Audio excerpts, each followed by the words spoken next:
नमस्कार सगळ्यांना. श्रीराम जयराम जय जयराम. सकाळी उगवत्या सूर्यनारायणाचं दर्शन प्रसन्न करणारी आणि अशी सुंदर बागेतली माझ्या फुलं, ही अबोली जास्वंदी याची फुलं बघून आले. सकाळी सकाळी किती उमलली होती बागेतली. मी सकाळी जाऊन येतेच उठल्यानंतर सूर्याचं दर्शन घेतलं की अशा छान कळ्या लागल्या होत्या फुलांना. इतकी सुंदर फुलं लागलेत बागेत. आणि नंतर तोडून आणले देवपूजेसाठी फुलं सगळी. सकाळचं लवकर आटपलेलंच होतं आणि आता देवपूजा करून घेतली सकाळी सकाळी की सुंदर अशी देवपूजा. मन प्रसन्न होतं सकाळी देवपूजा केली की. मग ठरवलं काय पदार्थ करायचं. मग ढोकळा करूया म्हटलं घरच्या साहित्यापासून. मग बेसन, ताक, रवा, साखर, सोडा आणि मीठ चवीनुसार एवढे घरातलेच साधे पदार्थ त्याच्यापासून ढोकळा बनाय. आधी बेसन पीठ ओतून घेतलं, नंतर रवा ओतून घेतला, बारीक रवा आहे. आणि नंतर मग साखर थोडी चमचाभर दाखवलेल्या ह्याने घालून घेतली आणि मीठ घातलं. ते सगळं मिक्स केलं चांगलं. ढोकळा इतका सुंदर आणि टेस्टी झालता घरच्या साहित्यापासून. आणि नंतर मग ताक, हे मला वाटते हे माप आहे ना, त्याने 1.5 वाटी तेवढं ताक लागलं. नंतर मग सोडा टाकून घेतला शेवटी आणि 5 ते 10 मिनिट भिजत ठेवायचं. नंतर डब्याला तेल लावून घेतलं ढोकळा लावण्यासाठी आणि लिंबू पिळून घेतलं. ज्यावेळेस आपण भांड्यात ठेवणार आहे ढोकळा त्यावेळेसच आधी लिंबू पिळून घेतले. आता डब्यात ओतून घ्यायचे. आपण तेल लावलेलंच आहे डब्याला. डब्यात ओतून घेऊन हे पाणी उकळलेलं आहे त्याच्या स्टँड ठेवलं आणि असा डब्यात ओतून घेतला ढोकळा सगळा.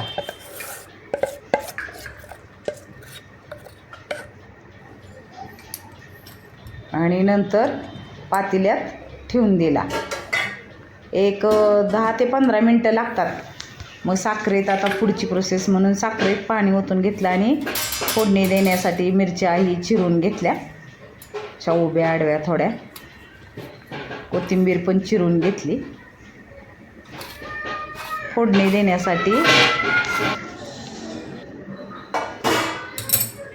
आणि 10 ते 15 मिनटात बघितला अशी वाफ आली होती सगळे कॅमेऱ्यावर. पण अजून एक 5 मिनटं ठेवायला लागेल. मग 5 मिनटं ठेवली. नंतर मग बघितलं तर हा असा झाला होता. अजिबात सुरीला लागलेला नाही. बघा किती सुंदर झाला आहे.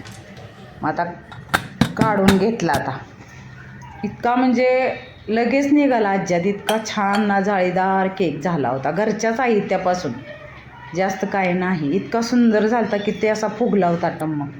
फोडणी करण्यासाठी तेल घेतलं छोट्या कढईत ओतून. तडतड अशी जिरे नव्हे, मोहरी. जिरेच येतं तोंडात. मोहरी चांगली तडतून आपण साखरेचं पाणी केलेलं ते पटकीना ओतून घेतले. मिरच्या कोथिंबीर टाकून घेतली आणि ते पाणी केकच येलं तोंडात.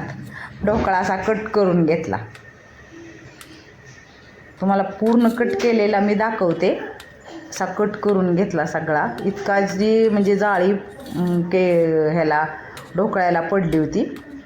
केकसारखं दिसतंय ते. मला केकच येतंय तोंडात. इतका छान झाला होता ना, खूपच मस्त. आज मी नाही खाल्ला कारण सवाशीने एका ठिकाणी बोलवलं होतं ना लग्नात, त्यामुळं. नाहीतर खरंच खूप सुंदर झाला होता. असं पूर्ण तुम्हाला कट केलेला मी दाखवलं. मग त्याच्यावर आपण साखरेचं आणि मोहरीची फोडणी केलेली ती सगळीशी म्हणजे विकत्यात पण असंच ओतून घेतात ना पाणी साखरेचंही, असं सगळं ओतून घेतलं.